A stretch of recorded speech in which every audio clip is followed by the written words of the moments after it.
All right, let's talk about something most of us think we know inside and out, maintenance laws in South Africa. But what if I told you there are some pretty surprising truths hiding in plain sight? We're going to dive into some official clarifications from the National Prosecuting Authority to bust a few serious myths. So let's just jump right in with a question. Picture this. You're in a tough spot financially, really can't support yourself, and maybe your parents can't help out. Can you legally turn to your brother or your sister and claim maintenance from them? What do you think the law actually says about that? Well, according to the National Prosecuting Authority, the answer is a simple, straight-up yes. Yeah, I know, kind of surprising, right? And that one little word, yes, completely opens up how we need to think about the duty to maintain someone in South Africa. So how on earth is that possible?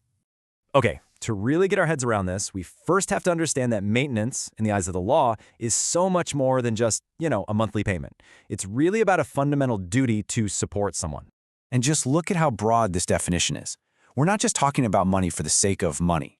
The law sees maintenance as providing the absolute essentials for life: a roof over your head, food on the table, clothes, medical care, and an education.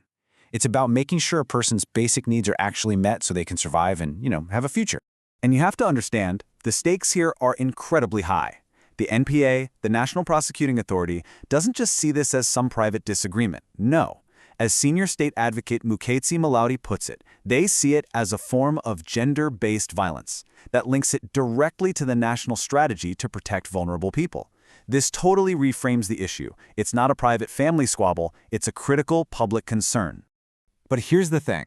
This really serious legal framework is so often clouded by these huge myths that just spread around. And these misconceptions, they can actually stop people, men and women, from getting the support they are legally entitled to. So let's bust some of those myths right now. Okay, this is probably the biggest one out there. The idea that the system is just for women to use against men. But the NPA is crystal clear on this. The system is gender neutral. It's for all South Africans. Muketsi Malaudi even points out that there are tons of fathers who are the main caregivers, and they are absolutely encouraged to use the maintenance system if they need that support. It's all about the needs of the person being supported, not the gender of the person asking for help. Here's another one you hear all the time. People just assume that once a child hits their 18th birthday, poof, the obligation is gone. But the law doesn't actually work like that.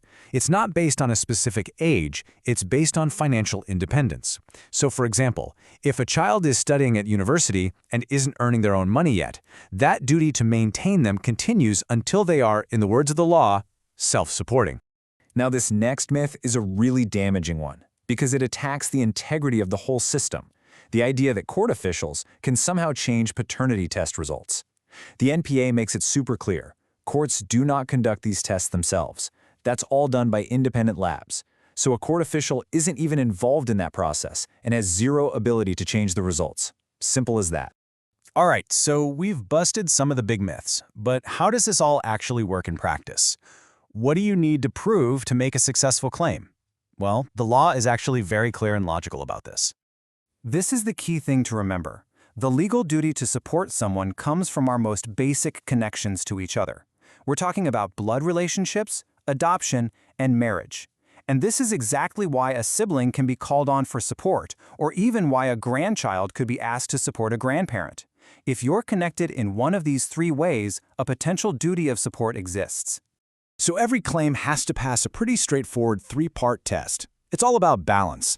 First, there has to be a real need. The person asking for help has to genuinely be unable to support themselves.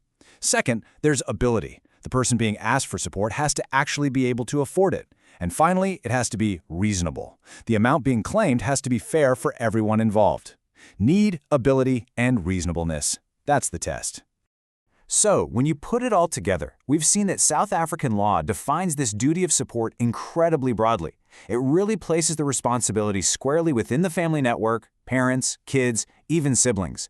It creates this powerful legal safety net, but it also brings up a pretty deep social question for all of us to think about. Thank you for watching.